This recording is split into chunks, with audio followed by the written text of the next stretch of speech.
नमस्कार, मैं ज्योति श्रीवास्तव और आप देख रहे हैं सी न्यूज भारत। वक्त हो चुका है अलीगढ़ बुलेटिन का, तो आइए शुरू करते हैं अलीगढ़ की बड़ी और खास खबरों का सिलसिला।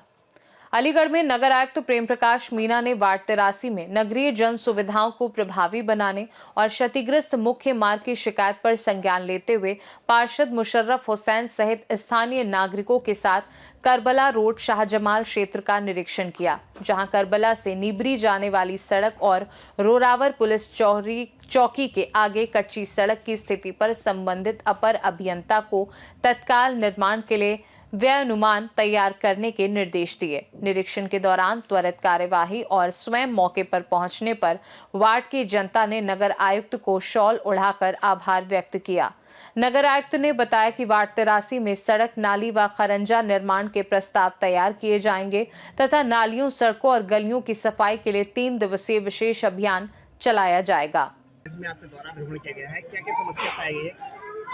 देखिए, माननीय मुख्यमंत्री जी की मंशा के अनुरूप नगर निगम का यही उद्देश्य है कि जितने हमारे वार्ड्स हैं उसमें बेहतर से बेहतर सुविधा हम अपने लोगों को दे सकें। और इसी क्रम में आज वार्ड नंबर 83 का भ्रमण किया गया।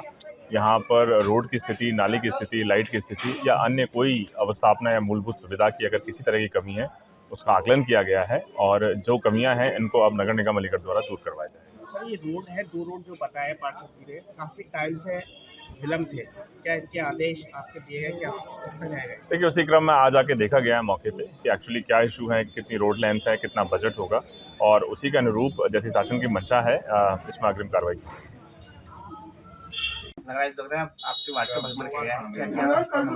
देखिए, सबसे पहले तो मैं अपने नगर आयुक्त श्री प्रेम प्रकाश मीणा को धन्यवाद देता हूं कि उन्होंने मेरे वार्ड 83 रोरावर, जो नवीन वार्ड है, जो ग्राम सभा से नगर निगम में प्रथम बार आया है, उसमें वो तशरीफ लाए और उन्होंने वार्ड का भ्रमण किया।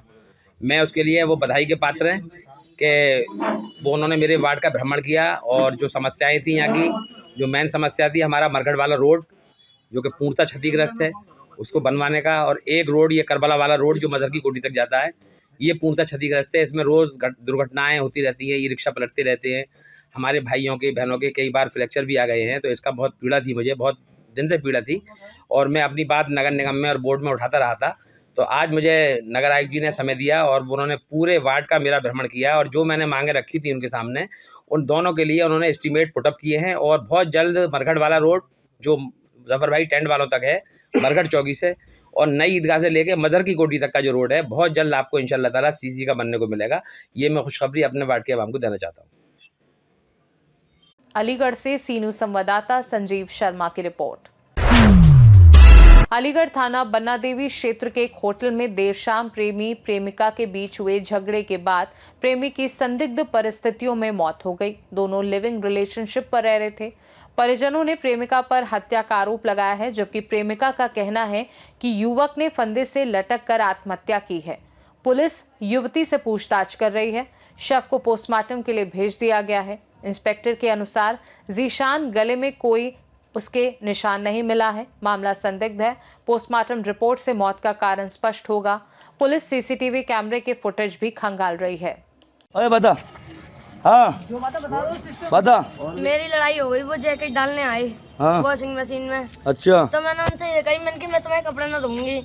तो वो लड़ाई में ऊपर जाके चले गए, उन्होंने दारू पी रखी, ऊपर चला गया। तो एक बार तो उसने रस्सी से अपना वो कर लिया गला, तो उसने सिमरन ना के खोल दिया। उसने देखा, मैंने देखा भी ना, मैं वॉशिंग मशीन में कपड़े धो रही।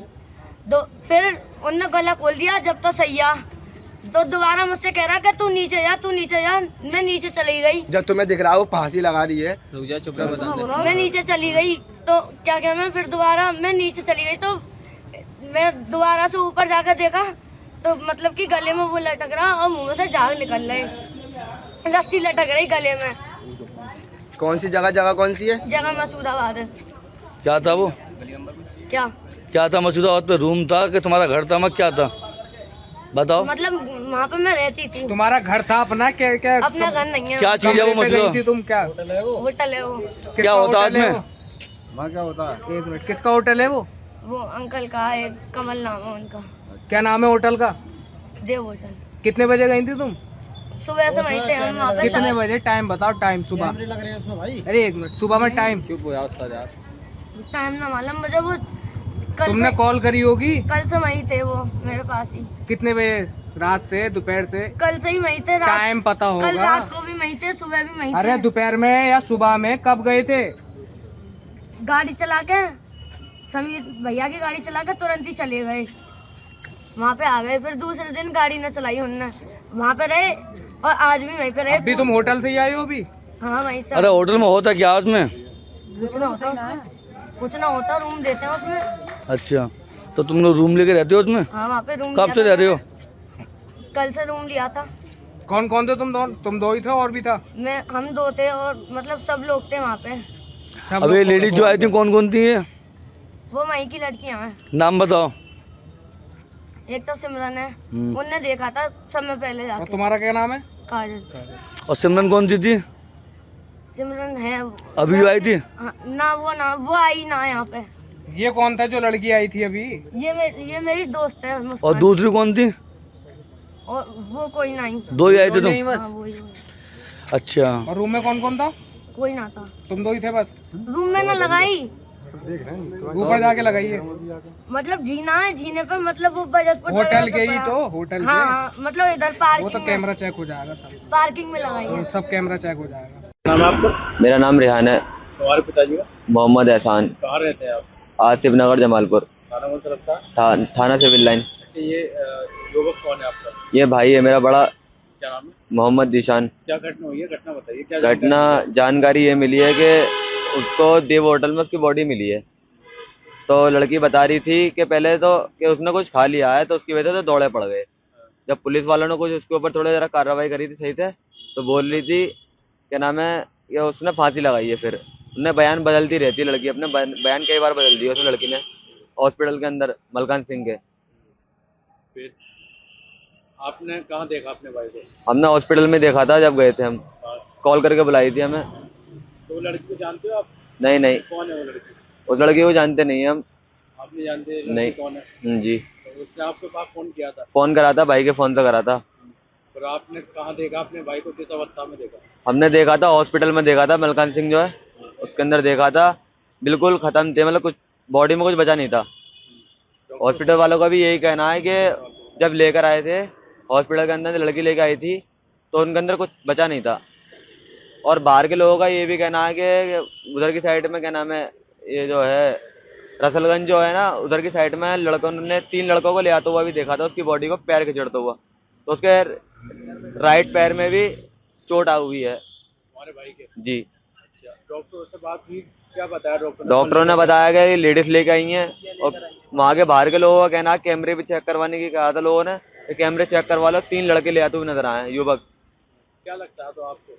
ये लगता है कि हत्या करी गई है। हत्या हुई आपके भाई की? जी। तो कब से रह रहा था आपका भाई? इसके साथ भी कुछ जानकारी है? मतलब इस चीज की तो कोई जानकारी नहीं थी, लेकिन आज ही पता चली है। वो लड़की बता रही है कि 3 साल। तो आपका भाई मैरिड है अनमैरिड है? अनमैरिड है। कितनी उम्र है इसकी? उम्र होगी आपकी 20 से 21 साल होगी भाई की। करता क्या था ये आपका भाई? भाई ऑटो ड्राइवर था जी, मजदूरी करता था। बॉडी कहाँ है? बॉडी इस टाइम अभी चीलगढ़ में है। चीलगढ़ में रखा? जी। सभी क्या मामला था? देखिए, ये पीड़ित परिवार के भाई हैं। इनके भाई का एक प्रकरण सामने आया। थाना बन्ना देवी के क्षेत्र के अंतर्गत मलखान सिंह हॉस्पिटल में एक बॉडी पहुंची थी, तो इनको ये फोन करके बताया गया कि आपके भाई की जो है डेथ बॉडी है, यहाँ पे आप आइए। तो ये लोग पहुंचे। इनका आरोप ये है कि किसी एक होटल में, क्या नाम, देव होटल का नाम इन्होंने बताया, देव होटल में इनके भाई की बॉडी थी। उस बॉडी को लेकर के कुछ लोग जो है मलकान सिंह हॉस्पिटल पहुंचे हैं, लेकिन वहां डॉक्टर्स का कहना यह था कि इस बॉडी को लेकर के लाश आई है, लेकिन इनको परिजन को किसी ने ये बताया है कुछ बॉडी को लेकर के कुछ लोग पहुंचे हैं। तो ये 3 लड़के, ये जांच का विषय है, पुलिस इसमें जांच करे। दूसरी बात ये है कि जो लड़की डॉक्टर्स वहां बता रहे हैं कि जो लड़की बॉडी लेकर के पहुंची है, वो लड़की कौन है, वो लड़की क्या है, उस लड़की का रिश्ता क्या है, तो इस पे भी जांच होनी चाहिए। और जिस होटल के अंदर बॉडी मिली है, जिसकी जिक्र बार बार कर रहे हैं, तो उस होटल की भी जांच होनी चाहिए कि इंसान उस होटल में पहुंचा कैसे, और बॉडी जिस रूम में थी उस रूम में ऐसी क्या वारदात हुई जिससे कुछ इंसान की जान चली गई। तो ये बड़ा ही जांच का विषय है और बड़ा चिंताजनक विषय है कि एक प्रतिष्ठित होटल के अंदर और शहर में, जबकि पुलिस प्रशासन पूरे तरीके से अलर्ट मोड पे है, उसके बाद अगर बॉडी मिलती है तो इससे बड़ा चिंता की बात क्या हो सकती है। इस परिवार ने हत्या का आरोप लगाया है। प्रशासनिक अधिकारियों से भी बात हुई है, अभी मेरी बात हुई थी तो उन्होंने ये कहा कि इसमें हम पीएम करा रहे हैं, जो भी तथ्य होंगे सामने रखा जाएगा और इस मामले की गंभीरता से जांच कर रहे हैं, जो भी उचित कार्रवाई होगी की जाएगी। लेकिन मेरा कहना यह है कि इतना पुलिस प्रशासन अलर्ट होने के बाद अगर इस तरीके की वारदात हो रही है तो इस पर रोक लगनी चाहिए। और कुछ लोगों का कहना यह भी, तभी लोग बात कर रहे थे कि उस लड़की का कई गैर सामाजिक कामों में जो है संलिप्त रही है वो लड़की, तो उसकी भी जांच होनी चाहिए कि वो लड़की आखिर है कौन। और इस पूरे मामले की जांच इसलिए भी होनी चाहिए कि एक परिवार का लड़का चला गया, ये जमालपुर के रहने वाले हैं, हसनगर में रहते हैं लोग, एक परिवार का जवान बेटा चला गया है। कभी तो लड़की कह दिया कि इन्होंने फांसी लगाई है, कभी कह दिया इनके मुंह से जाग आ रहे थे, तो वो लड़की जो है गुमराही की बात कर रही है। और इस सारी की सारी हत्या में कौन लोग संलिप्त हैं, ये जांच का विषय है, जांच होनी चाहिए और जितने भी लोग इसमें संलिप्त हैं सबके खिलाफ कड़ी कार्रवाई होनी चाहिए। और मैंने परिवार से कहा, कप्तान साहब बहुत ही ईमानदार और निष्पक्ष हैं, आप कार्रवाई की उम्मीद रखिए, तहरीर दीजिए, इसमें कार्रवाई इस तरीके से होगी। और मेरी मांग है कि कार्रवाई ऐसी होनी चाहिए जो नजीर बने। एक परिवार के जवान बेटे को मारने का जो है डर क्या होना चाहिए, वो कप्तान साहब इस जिले के अपराधियों को सिखाएंगे।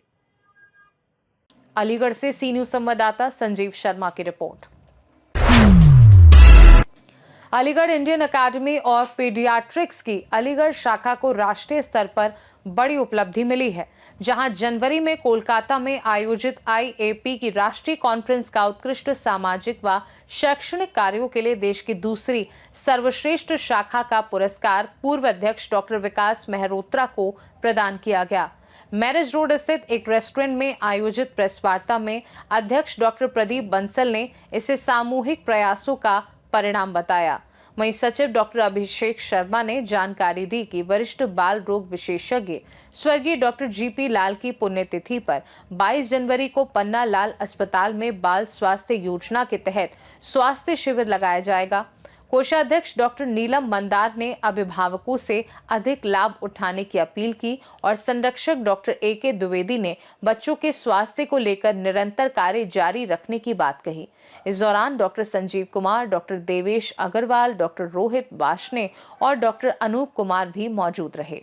इस कॉन्फ्रेंस का खास बात ये है कि हम जो अलीगढ़ के जो सारे बच्चों के डॉक्टर्स हैं, हम समाज के लिए क्या कर रहे हैं, समाज के भले के लिए क्या कर रहे हैं, इसके लिए हमने ऑर्गेनाइज करा है। उसके लिए हम बताना चाहते हैं कि हम लोग 10 तारीख को एक गवर्नमेंट कैंप लगा रहे हैं, जिसमें कि सब बच्चों को हम कीड़ों की दवाइयाँ पिलाएंगे और उनके संबंधित और बताएंगे कीड़ों के बारे में।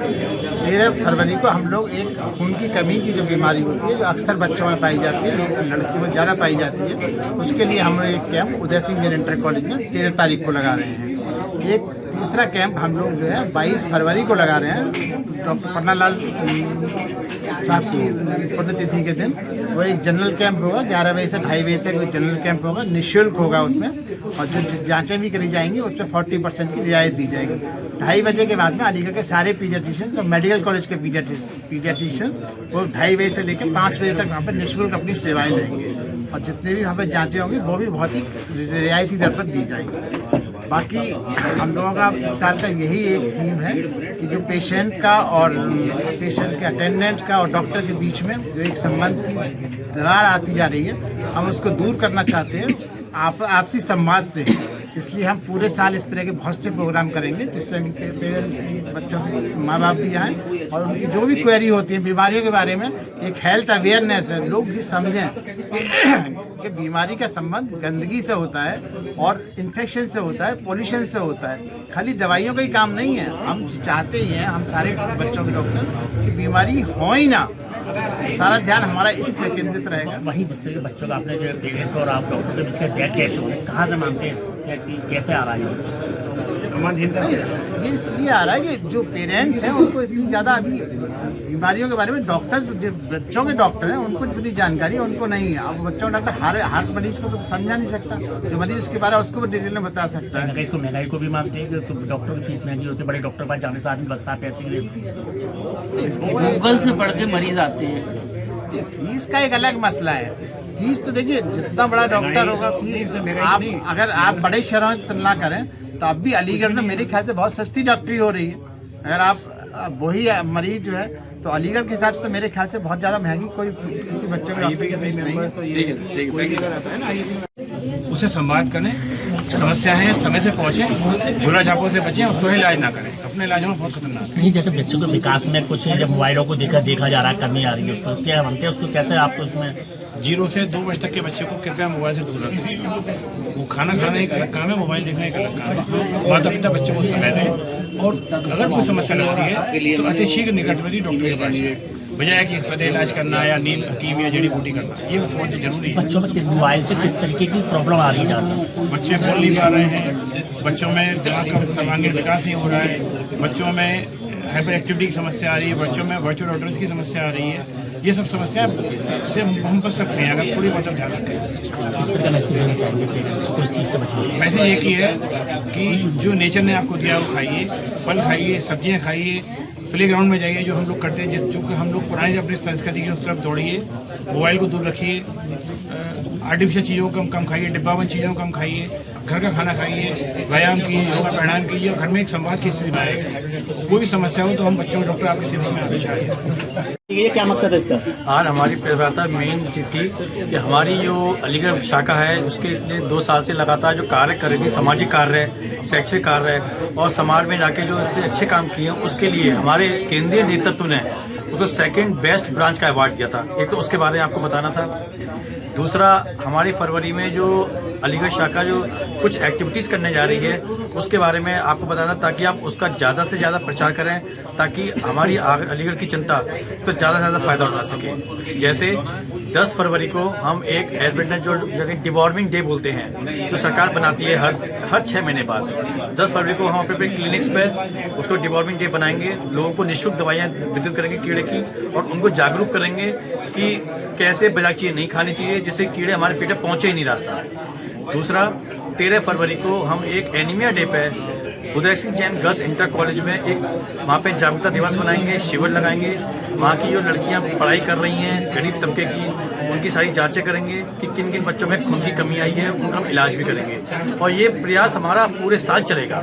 फिर 22 फरवरी को हम अपने स्वर्गीय डॉक्टर जीपी लाल जी की स्मृति में हर साल 22 फरवरी को पन्नालाल नर्सिंग होम में एक बहुत बड़ा कैंप लगाएंगे, मेगा कैंप, जिसमें सुपर स्पेशलिटी वाले बच्चे जिनको हृदय की बीमारियां हैं, किडनी की बीमारियां हैं, आँख की बीमारी है या किसी को सर्जरी की ज़रूरत है या कोई थोड़ा सा मानसिक विकार है या ऑटिज्म में कोई बच्चा है, उनका इलाज मुफ्त तरीके से और सारी जाँचें मुफ्त तरीके से की जाएंगी। क्या बच्चों को जैसे विकास में मोबाइल जो कमी आ रहा है सामने, क्या उसके लिए अभियान चलाया जाएगा वहाँ? जी हाँ, उसके लिए हम पूरे साल अभियान चलाएंगे और फिर क्लिनिक पे पोस्टर भी लगाएंगे, पेरेंट को समझाएंगे, स्कूल वालों में भी अब जाएंगे ताकि वहाँ की जो मैनेजमेंट होती है उसको समझाएं कि बच्चों को होमवर्क मोबाइल पे ना दें और पेरेंट्स को समझाएंगे कि बच्चों को मोबाइल बिल्कुल भी ना दें। छोटे बच्चे खासतौर से 2-3 साल तक के हैं, उनको मोबाइल की स्क्रीन दिखाने की बिल्कुल भी ना दिखाएं और बड़े बच्चे जो थोड़े से बड़े हो जाते हैं 14 साल तक की उम्र के, उनको हम चाहेंगे कि उनका स्क्रीन टाइम घर वाले खुद ही सुनिश्चित करें, 1 घंटे से ज़्यादा उनको मोबाइल ना दें। बच्चों और हमारी कितना हानिकारक पहुँच रहा है बच्चों के लिए मोबाइल और किस तरह बीमारी पैदा हो रही है उससे? उसके लिए हमने हमारी जो केंद्रीय नेतृत्व है IAP का, उसने strong recommendation government of India को भेजी हुई है, लगातार भेज रही है। इससे और देशों में 14 साल तक के बच्चों की बैन लगा दिया गया है मोबाइल पे, ऐसे यहाँ पे भी बैन लगाई जाए। इसकी वजह से क्या होता है, बच्चों का बौद्धिक विकास, पढ़ाई में पीछे रह जाते हैं, चिड़चिड़े हो जाते हैं, खाना नहीं खाते हैं, जिद्दी हो जाते हैं, देर से बोलने लगते हैं क्योंकि वो मोबाइल की भाषा ही बोलने लगते हैं। तो हमारा प्रयास ये नहीं है गवर्नमेंट ही सब कुछ करे, हम चाहते हैं कि ग्राउंड लेवल से, घर में से ही माँ बाप जो है मोबाइल का खुद भी यूज़ ना करें तो उसको देख के बच्चे भी यूज़ नहीं करेंगे। तो ये चीज़ जिम्मेदारी सबसे ज़्यादा माता पिता की है, फिर उसके बाद स्कूलों की है। अलीगढ़ से सीनू संवाददाता संजीव शर्मा की रिपोर्ट। अलीगढ़ में विश्व कैंसर दिवस के अवसर पर आगरा रोड स्थित शेखर सर्राफ मेमोरियल हॉस्पिटल में शेखर सर्राफ मेमोरियल हॉस्पिटल और अमेरिकन ऑन्कोलॉजी इंस्टीट्यूट द्वारा संयुक्त रूप से कैंसर जागरूकता अभियान व कार्यशाला का आयोजन किया गया, जिसका शुभारंभ ADA सचिव दीपाली भार्गव सहित अस्पताल प्रबंधन और चिकित्सकों ने दीप प्रज्वलन कर किया। वक्ताओं ने कैंसर के प्रति जागरूकता, समय पर जांच और आधुनिक उपचार के महत्व पर जोर देते हुए बताया कि अब अलीगढ़ में ही विश्व स्तरीय कैंसर उपचार सुविधाएं उपलब्ध हैं। कार्यक्रम में विशेषज्ञ डॉक्टरों ने आधुनिक उपचार तकनीकों की जानकारी दी और कैंसर से स्वस्थ हुए मरीजों ने अपने अनुभव साझा कर चिकित्सा टीम के प्रति आभार व्यक्त किया। वहीं आयोजन का उद्देश्य आमजन में जागरूकता बढ़ाना और शीघ्र जांच व सही इलाज के लिए प्रेरित करना रहा। इलाज इतना महंगा है तीसरा कि अगर उसके बाद बच जाएंगे तो वो जीवन सामान्य हो पाएगा या नहीं हो पाएगा। तो इस 3 तरीके की समस्याओं से निरंतर लोग जूझते हैं। तो यहाँ पे जो ये पहल की गई है, तो यदि व्यक्ति उससे सर्वाइव कर जाएगा तो उसके बाद अपनी एक नॉर्मल लाइफ कैसे लीड करेगा, उसके लिए बहुत अच्छी पहल है कि लोगों को मोटिवेशन और कॉन्फिडेंस, क्योंकि हर लड़ाई लड़ने के लिए पहले आपको भी कर रहा हूँ, जलपान भी करता हूँ, कभी कभी चाय भी पी लेता हूँ। या उपस्थित जितने सज्जन हैं उनका भी मैं आभार व्यक्त करता हूँ कि उनकी प्रेरणा से हम लोगों को जीवन सफल दोबारा प्राप्त होता है और जीने की आशा होती है। उस जीने की आशा को लेकर के हम हमेशा जीने की इच्छा करते हैं। शेखर सर्राफ में आकर के जितना प्रेम भाव मुझे मिला, जितना स्टाफ का सपोर्ट मिला, हमारे डॉक्टर हैं उमर सर। मैं doctor Umar Bashir, consultant medical and haemato oncologist at American oncology institute Aligarh, जो शेखर सराफ मेमोरियल हॉस्पिटल में मौजूद हैं। हम आज के दिन 4 फरवरी 2026 को मनाया जा रहा है वर्ल्ड कैंसर डे। बेसिकली ये सेलिब्रेशन नहीं है, ये मनाया नहीं जा रहा है, ये रिमेम्बरेंस डे है। हम याद दिलाने के लिए बता रहे हैं, जो 4 फरवरी 2000 में पहली बार शुरुआत की गई कैंसर के अवेयरनेस के लिए। तो जो उसका मेन मकसद था वो था कैंसर अवेयरनेस प्रमोट करे, जागरूकता लोगों में लोगों में कैंसर के बारे में बताए। Second important is prevention, cancer से बचे। थर्ड इज अर्ली डायग्नोसिस, सबसे पहले जितना जल्दी हम डायग्नोस कर पाए उतना जल्दी हम ट्रीट कर सकते हैं और 100% क्योर कर सकते हैं पहले स्टेज में। आज के जमाने में जब वो टारगेटेड थेरेपीज हम दे रहे हैं, इम्यूनोथेरेपीज दे रहे हैं या हार्मोनल थेरेपीज दे रहे हैं या वैक्सीनेशन कर रहे हैं, आज के दौर में हम स्टेज 4 तक कैंसर को भी बहुत हद तक ट्रीट कर सकते हैं या एटलीस्ट कंट्रोल कर सकते हैं। जो रिस्क फैक्टर्स मैं बताना चाहूंगा कैंसर के लिए, जो कैंसर बनाते हैं उसमें इंपॉर्टेंट है टोबैको। वो स्मोकलेस टोबैको भी हो सकता है और स्मोक्ड भी, यानी सिगरेट्स भी, या उसके बगैर जो होता है गुटखा, खैनी, पान मसाला, वो स्मोकलेस माना जाता है। तो दोनों चीजें हानिकारक हैं। सेकंड इज अल्कोहल, शराब, जो oral cavity, oesophagus, liver cancer और पैनक्रियास कैंसर के लिए एक रिस्क फैक्टर है, वो भी अवॉइड करना चाहिए। थर्ड इंपॉर्टेंस हमारे लिए फ्रेश फ्रूट्स एंड वेजिटेबल्स हमें खाने चाहिए जिनमें एंटीऑक्सीडेंट्स और मिनरल्स होते हैं। फोर्थ इज पोल्यूशन, स्पेशली आज के दिनों में जो स्मॉग कहलाता है, यानी स्मोक, धुआं प्लस फॉग, वो कॉम्बिनेशन स्मॉग कहलाता है, जो कि लंग कैंसर के लिए लंग्स के लिए हानिकारक है, लंग कैंसर के लिए एक रिस्क फैक्टर बनता है। फोर्थ इज ओबेसिटी, मोटापा एक रिस्क फैक्टर है कैंसर के लिए। मोटापा अवॉइड कैसे कर सकते हैं हम रेगुलर फिजिकल एक्सरसाइज करने चाहिए, हमें डाइट पे फोकस करना चाहिए, हमें योगा करना चाहिए, सुबह शाम एक्सरसाइज करनी चाहिए और जंक फूड्स अवॉइड करने चाहिए। काफी है। क्या नाम है? नमस्ते, मैं डॉक्टर फारूक अनवर हूँ, consultant radiation oncology, American oncology institute Aligarh. मैं कैंसर की विशेषज्ञ हूँ और अमेरिकन ऑन्कोलॉजी इंस्टीट्यूट में रेडिएशन के मरीज जो होते हैं, जो मशीन द्वारा इलाज होता है, उसकी स्पेशलिस्ट हूँ और पेशेंट्स को रेडिएशन से ट्रीट करती हूँ। आज 4 फरवरी का दिन है, आज वर्ल्ड कैंसर डे है और हम लोग बेसिकली वर्ल्ड कैंसर डे मनाते हैं लोगों में एक अवेयरनेस के लिए। कैंसर इस वक्त सबसे तेजी से बढ़ता हुआ बीमारी है और इंडिया जो है इंडिया में एक ग्लोबल राइज हो चुका है कैंसर का, जो कि बहुत कॉमन हो गया है। तो एक अवेयरनेस देना कैंसर की, इसके लक्षण क्या हैं, इनसे कैसे इनसे बच सकते हैं, ट्रीटमेंट ऑप्शंस क्या क्या हैं, प्रिवेंशन के लिए हम क्या स्क्रीनिंग टेस्ट कर सकते हैं। तो इस उपलक्ष्य पे हमने एक प्रोग्राम किया है जिसमें हमने जितने भी हमारे ट्रीटेड पेशेंट्स हैं, हमारे कैंसर सर्वाइवर्स हैं, उनको बुला के फेलिसिटेट किया और उन्हीं लोगों से कैंसर की लड़ाई में कैसे एक तरह से अपना उन्होंने योगदान दिया, कैसे वो उभर के आए, उसका एक मैसेज हमने दिया है। कैंसर देखिए, लोग डर जाते हैं कैंसर के नाम से, ये एक लाइलाज बीमारी नहीं है। अगर इसका अर्ली डिटेक्शन हो जाता है, यानी जल्द पता चल जाता है, इसका ठीक होने के चांसेस मोर देन 90% होते हैं ज्यादातर केसेस में, अर्ली स्टेजेस में। एक्चुअली कैंसर जो है वो सिर्फ एक पर्टिकुलर एक उस बंदे को नहीं होता है, उस पर्सन को जिसको बीमारी है, ये एक फैमिली को इफेक्ट करता है। क्योंकि इसमें जो मरीज है वो कैंसर से लड़ रहा है, एक साइकोलॉजिकल इशू होता है, एक मेंटल इशू होता है, फैमिली मेंटली डिस्टर्ब हो जाती है, और एक बहुत बड़ा जो एक इम्पोर्टेंट फैक्टर है वो है फाइनेंशियल इशू, क्योंकि एक तरह से ड्रेन हो जाता है पेशेंट और उसकी फैमिली इस इलाज में, क्योंकि एक लंबा इलाज होता है, तो डेफिनेटली पेशेंट फाइनेंशियली ड्रेन्ड होते हैं। तो उसमें ये है कि हम लोग जो है यहाँ पे अमेरिकन ऑन्कोलॉजी इंस्टीट्यूट में बहुत ही मिनिमल कॉस्ट में ये ट्रीटमेंट प्रोवाइड करा रहे हैं, और जो लेटेस्ट टेक्नोलॉजीज हैं रेडिएशन में, specially higher techniques, higher precision techniques होती हैं, जो कि पेशेंट्स को दिल्ली, नोएडा जाते थे, बॉम्बे जा रहे हैं ट्रीटमेंट के लिए, वो सारे मशीन हमारे पास अवेलेबल हैं, और जितने भी लेटेस्ट टेक्नोलॉजीज से हम ट्रीट करते हैं वो सब हम यहाँ पे कर रहे हैं, जिसमें ट्रीटमेंट इतना एक्यूरेट होता है, बहुत कम साइड इफेक्ट्स होते हैं और मरीज को बहुत अच्छा रिस्पॉन्स आता है। और दूसरी अच्छी बात है, जो फाइनेंशियल कंस्ट्रेंट आप पूछ रहे हैं, तो बहुत मिनिमल कॉस्ट में ट्रीटमेंट हो रहा है। और अच्छी बात यह है कि अभी इस महीने के एंड तक हमारे पास आयुष्मान की सुविधा स्टार्ट हो जाएगी, और अपने सारे पेशेंट को हम उस सुविधा का लाभ भी दे पाएंगे और वो आसानी से ट्रीटमेंट करा पाएंगे। नाम समाना तैदी है, मैं शेखर सराफ हॉस्पिटल में कार्यरत हूँ, और मैं ये आज कैंसर डे के उपलक्ष्य में मैं आप सभी को ये बताना चाह रही हूँ कि अलीगढ़ में अब कैंसर के इलाज के लिए यहाँ पे बहुत अच्छी सुविधाएं हो चुकी हैं। यहाँ कीमो, रेडिएशन, पेट, सभी चीजों की सुविधाएं हैं, और साथ के साथ ये जिस हॉस्पिटल के साथ खुला है शेखर सराफ मेमोरियल हॉस्पिटल, वो अलीगढ़ का एकमात्र प्राइवेट हॉस्पिटल है जो कि 198 बेडेड है, और हर चीज की सुविधा यहाँ उपलब्ध है। तो मेरा आप सभी से ये अनुरोध है कि अलीगढ़ में अगर आपको कभी भी किसी चीज की दिक्कत हो, कैंसर से रिलेटेड या किसी भी, तो शेखर सराफ हॉस्पिटल और एओआई में कंसल्ट करें। हमारे यहाँ अब तक बहुत सारे लोग सही हो चुके हैं, और उन सब का फीडबैक बहुत जल्द आप लोगों को मिलेगा। और हमारा तो ये प्रयास ही है हॉस्पिटल का कि यहाँ से लोग सही हो और कम दामों में। सबसे इम्पोर्टेंट ये है कि यहाँ की एक टैगलाइन ही है हमारे हॉस्पिटल की कि सबसे सस्ता सबसे अच्छा। तो इसी के साथ मैं अपनी बात खत्म करती हूँ कि जब हुई है। अलीगढ़ से सी न्यूज संवाददाता संजीव शर्मा की रिपोर्ट।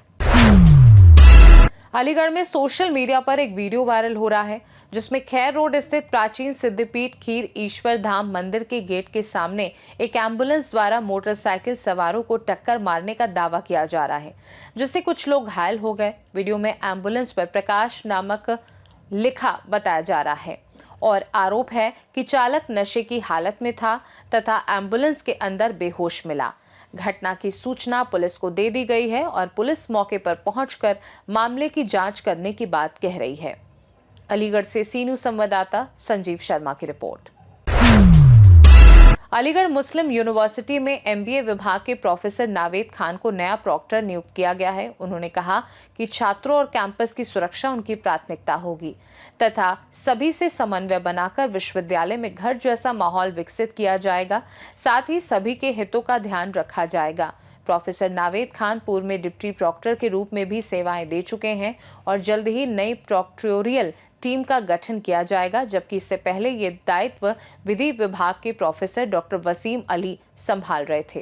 डॉक्टर का पदभार ग्रहण किया, किस तरीके की प्राथमिकता रहेंगी, क्या क्या फैसिलिटीज प्रोवाइड कराएंगे यहाँ के स्टाफ को? देखिए, सबसे जो मेन प्राथमिकता हमारी है कि जो हमारे छात्र हैं उनको एक सेफ एनवायरनमेंट मिले, यहाँ पर सेफ माहौल मिले उनको यहाँ पर पढ़ाई का और अपने रिसर्च का जो है। और दूसरी बात यह है कि कोशिश ये रहेगी कि अगर कोई भी गलत टाइप का तत्व यहाँ यूनिवर्सिटी के अंदर है उसको आइडेंटिफाई करा जाए और वो यूनिवर्सिटी में जो दूसरे पढ़ने लिखने में जो छात्र व्यस्त हैं उनको परेशान ना करे किसी भी तरीके से। और मेरा मानना ये है कि यूनिवर्सिटी में ज़्यादातर बच्चे हमारे जो हैं 99.9% बच्चे जो हैं वो पढ़ाई लिखाई में इन्वॉल्व हैं, पढ़ने लिखना चाहते हैं और किसी भी टाइप का डिस्टर्बेंस में इन्वॉल्व नहीं होते हैं कभी। और मुझे पूरा यकीन है कि सबका सपोर्ट और आप लोगों का सबका जो इसमें साथ है, उसके बाद यूनिवर्सिटी में जो डेवलपमेंट होगा हमारा वो सब पॉजिटिव होंगे। और कैंपस में जो लोग हैं यानी असामाजिक तत्व हैं, क्या उन लोगों को ऐसे चिन्हित किया जाएगा कि कौन माहौल खराब करने का प्रयास करता है, क्या कुछ? देखिए, जो गलत टाइप के तत्व हैं उनको जब भी कोई एडमिनिस्ट्रेशन होता है, पोजीशन पे मैं हूँ या कोई, सब ने कोशिश करी है और मेरी भी कोशिश ये रहेगी कि उनको सही, जो गलत लोग हैं उनको सही तरीके से आइडेंटिफाई करा जाए और वो लोग जो हैं दूसरे जो हमारे पढ़ने लिखने में बच्चे लगे हुए हैं उनको डिस्टर्ब किसी तरीके से ना करें। और कैंपस में किसी भी टाइप का उनको कोई भी अगर रेफ्यूज मिलता है, जगह मिलती है, उसको आइडेंटिफाई करके उनके खिलाफ सख्त कदम उठाए जाए। अलीगढ़ से सी न्यूज़ संवाददाता संजीव शर्मा की रिपोर्ट। फिलहाल के लिए अलीगढ़ बुलेटिन में बस इतना ही। देश दुनिया की बाकी खबरों को जानने के लिए आप देखते रहिए सी न्यूज़ भारत।